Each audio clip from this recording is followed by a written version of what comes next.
Hello, I'm Kate Humble, and as Steve said, I'm off the telly. I don't really do this sort of stuff. It's safer being in a box than having people there. I can't really see you over these big lights. I'm going to try and take this off so I can wander about. Oh, there we are. Hello, everyone. I think Chicken Expert might be a little overgenerous. However, this does feel like a meeting of Chickens Anonymous. So, in the spirit of that, I will say that hello, I'm Kate Humble, and I do keep chickens. Quite a lot of them, actually. I tried to count them this morning before I came here so that I could confess properly, and I lost count. So, but I haven't, if anyone here is from DEFRA, got over 50. I promise. I didn't keep chickens as a child. In fact, we didn't have any birds at all apart from a canary that we found in our garden and rescued and took into the house. So that was my only experience of keeping birds. She was a lovely canary. We called her Tufty. I'm not entirely sure why. And she liked eating chickweed and pineapple weed. That was one of her favourites. And she really liked the Hoover. That would get her singing. And she got eaten by our cat, Thunderpaws. So that was my only experience of birds. And then in 2007, something cataclysmic happened to me and my life. I moved to Wales. In case you have never, any of you have never heard of Wales, it's sort of in the west, and it's quite wet, and it's very, very pretty. And there's not a great deal to do. There aren't really theatres or television or the internet. And so really the only thing to do is to start keeping animals, just to keep yourself amused. The house that we bought is what's called a small holding, or if you're American you call it something else and I can't remember what it is, but it's like a backyard farm or something like that. Anyway, so we found ourselves with a small holding, which means that we've got 4 acres of very steep land, a very nice view of England, but we're on Welsh Hill. And when you take on land, you suddenly feel that you have this enormous responsibility to fill it with things. And the people who had lived there before us had chickens, and they forgot to take them with them. Well, they didn't. They said, we just haven't made a plan for the chickens yet, so could you look after them for us? So we said, being kind of obliging and quite grateful, and also he had a sort of slightly murderous look about him, so we thought we probably ought to agree to anything he said. We said, yes, of course we'll look after your chickens. And we were solemnly introduced to them. There were 3 hens and a cockerel. They had been named, I know that Steve was talking about naming chickens. These didn't have 1940s names at all. These have been named after the wife, Kerry. They have been named after her colleagues at work. So the cock was called Rodri, and then there was Barbara, Jeanette, and Maureen. One of them was above Orpington, obviously. Anyway, so I now have my first experience of looking after chickens, and we moved in December, and anyone who does have chickens will know that chickens are basically quite rubbish in the winter. They don't really do anything useful. You know, sometimes they'll lay an egg, most of the time they look crap because they're kind of molting, and you have to remember to shut them in even though it's only 3 o'clock in the afternoon, because when you live in the country, in fact, even if you live in a town, a fox will come and eat them. So you have to be kind of, on your mettle with chickens. Anyway, our second morning in Wales, I went to go and see my girls, as I was now calling them. I sort of saw it as squatters' rights, or whatever the chicken equivalent of that is. And one of them had laid me an egg, and I was so pathetically grateful. Obviously, I ate it very quickly. It was delicious, and there is actually nothing better than an egg that has come straight out of a chicken's bum and it's still slightly warm and slightly soiled. And it was delicious. And I thought, well, this is it. This is my new life. Chickens are for me. And then this terrible thing happened. Kerry, the witch, came back to what was now our house with a cardboard box in the boot of her car and took away my chickens. She reclaimed them. I mean, how dare she? Anyway, she packed them in a cardboard box, including Rodri, who was most indignant, and took them away. And so I have to confess, bereft. If a woman can be bereft because she's, had her feathered friends taken away, well, that was me. I was in that state. And so we had to go and see Janet down the hill. Now, Janet is a chicken lady. That's what I call her. She is just the chicken lady, and she has a garden quite literally full of chickens. And so we went down to see her and said, we'd like some chickens, but we don't really know what we're doing. And she said, well, I recommend you have three hens, and we'll give you some different ones, one that lays blue eggs, one that lays brown eggs, and one that just looks pretty. We thought that sounded absolutely fine. So we got our 3 hens, and then something that will happen if any of you do move to the country, this is something that happens, that somebody finds out that you're there, you're new, you're trying to be obliging, and you will basically take any animal that anyone doesn't want anymore. So the first knock we got on the door was from somebody saying, "Hi, I gather you've got chickens. I've got a lovely cockerel." No one, as Steve has said, wants cockerels, but some people won't put them in the chipper. They'll just keep them and then they'll pass them on to some idiot that's just moved in from London. So they gave me a cockerel, and he was very beautiful, and I called him Roger because Roger the cock seemed somehow appropriate. And Roger and my 3 girls lived in bliss in the orchard, and laid eggs, and I was very, very happy about that. And I discovered 2 things about chickens. It was like an initiation period, if you like. The first thing is that it is amazingly easy for chickens to take up inordinate amounts of your time. There weren't many people with chickens here, but you guys know. God, most of you have spent 2 years doing nothing but looking at chickens or more. But you can just stand in a field and watch chickens. They're kind of fascinating in a chickeny sort of way. And I have literally found myself just sort of standing in the field watching them. I call it, I say, well, I'm kind of an adult behaviourist, so surely I'm allowed to do this sort of thing. But it is amazing how long you can just stand and watch chickens. The other thing that I learned from keeping chickens, and it's something I actually had to take issue with the Being Human Festival, because when you read the blurb on the internet about this festival, one of the things it says is that chickens are stupid. Oh, no, they're not. Chickens are devious, evil, mean, and anything but stupid. Chickens do suffer from a particularly grim parasite called red mite. And it afflicts them particularly in the summer when it's warm and a little bit sweaty. It is a tiny, tiny little, it looks like a sort of the head of a pin. It's red, as you probably guessed.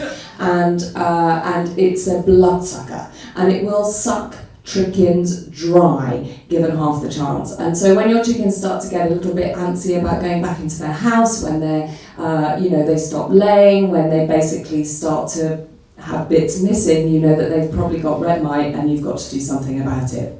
Which, believe me, is no fun at all.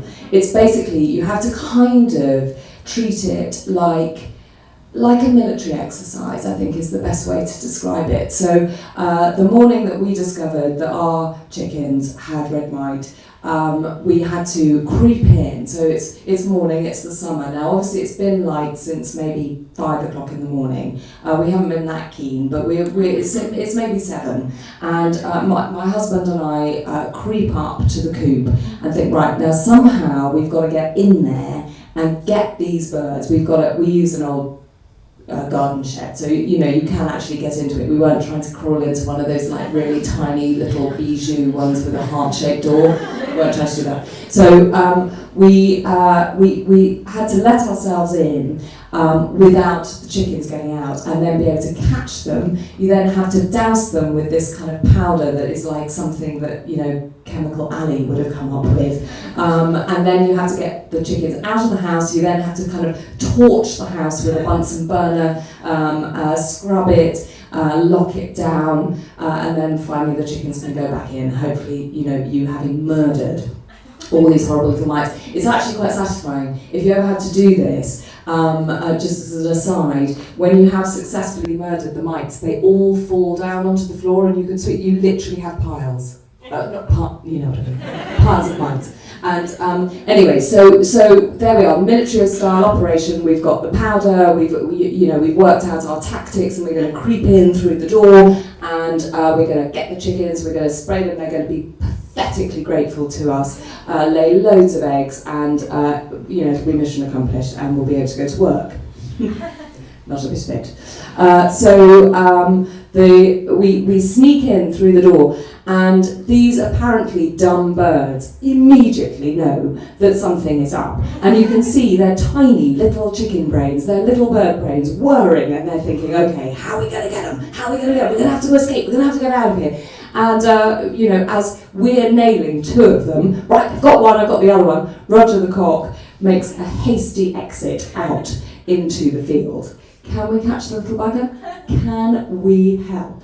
And this chicken, literally, he outmaneuvered us, outwitted us, and then took cover in the thorniest bush he could possibly find. And the only way we could get him was to literally crawl into this bush. So by now we're kind of bleeding copiously, and this cockerel is looking extremely proud of himself.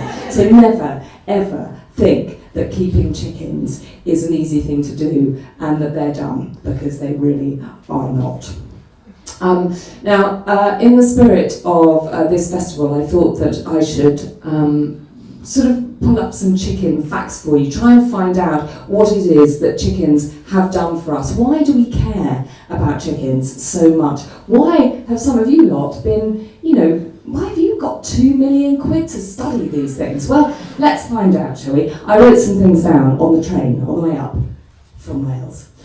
So the first thing that chickens gave us in the media, because we like to be considered, we like to get our facts straight. We're famous for that. So the first thing you gave us was some terrific headline opportunities. Boffins given £2 million to study how chickens get on with humans, screamed the Daily Mirror. Ruffled feathers, oh marvellous, with said campaigners, ridiculous study which should have been way down the, can you guess, pecking order. Hooray! The Daily Mail asked if it was, wait for it, a bird-brained idea. People are crying foul! Of course they are. Thank you. You kept copywriters busy for weeks. What else have chickens done for us? Well, as Steve said, and as many of you know, we do eat them. There was a rather fabulous fact from the Vegetarian Calculator, which likes to calculate how much meat we all eat. And it says meat eaters in the UK will eat 2,400 chickens in their lifetime. I'm assuming that's human lifetime rather than chicken lifetime. And the average person, now this was another one, this was in the Daily Mirror, I love this one. The average person eats 183 eggs a year. That's 11,163 eggs in your lifetime. Now, the Mirror thought that that's probably not really very clear. So what they decided to do was to equate that in weight to something else that you could possibly imagine. Can you imagine the meeting? I tell you what, let's find out how many eggs people weigh, and then we'll work out how much that weighs, and then we'll make it similar to, oh, I know. So what the Mirror can tell you, and I can now pass this little gem of information on to you, is that you eat a cow's weight in eggs in your lifetime. You will be delighted to know, drink 4 hippos worth of tea bags in your lifetime. Who knew? Hooray for the Mirror. Now, of course, chickens have given us language, henpecked. And if you see chickens behave, they do indeed, they are vile. I had to introduce some new chickens to my small flock, under 50, remember, my under 50 flock, and they're vile to each other. Henpecking, definitely, there is definitely a pecking order. These things, chickens have given us. Being chicken, being scared, I don't actually know where that comes from, because chicken seems to be pretty fearless to me. Chicken and egg situation, where would we be without these bon mots in our language? Chickens obviously have inspired some wonderful literature. Who can forget Chicken Licken? The Hoboken Chicken Emergency, one of my favourites as a child. And I think arguably the very best film ever made. What was it? Chicken Run, exactly. Very much. Who needs Casablanca? Now the final thing that I would like to offer you this evening are some some stunning chicken facts. You're going to go downstairs, you're going to mingle with the high society of Highbury and Islington later, so if you want to be able to impress them, I thought I would put you together some nice chicken facts. So here we go. Chickens, this goes back to them not being dumb. Chickens can recognise apparently 100 faces, 100 different faces. I don't know how you can tell that they can recognise 100 different faces, but apparently it says on Wikipedia, so it must be true. It also says on Wikipedia that I used to be a magician's assistant and would be cut in half every night, which isn't true, but I'm going to pretend that it is, because it makes me much more interesting. A mother hen will talk to her eggs, and the eggs will talk back. Actually true. Has anyone ever seen that happen? It's very true, isn't it? Yeah, I've had broody hens, and they sit on their eggs and they make this lovely kind of noise, and they're sort of get. That was almost my crocodile. I have hatched crocodiles as a job once. Crocodile eggs make an amazing noise. They go, and then you have to break them open and get your finger out of the way really quickly, because otherwise the little buggers come out and it's like being stapled. It's very, very painful. Anyway, but that's neither here. That's not a chicken. Don't tell anyone in Highbury and Islington that I did that. Chickens are the closest ancestor to T-Rex. Not just any old dinosaur, T-Rex, apparently. Not sure I believe that one. But no one in Highbury and Islington will be any the wiser. Chickens outnumber humans 4-1. The oldest chicken that ever lived until it was 22 years old. There you are. So that's your evening's entertainment sorted. If any of you pull tonight, thank the chickens. I'm going to end on a really bad chicken joke. I'm not a comedian, you've got lots more bad chicken jokes to come this evening, but I thought I would tell you that the first chicken joke ever written was in 1847, but I don't know what it was. However, my final chicken joke is, why did the rubber chicken cross the road? Because she wanted to stretch her legs. And on that note, I'd like to wish you a clucking good night.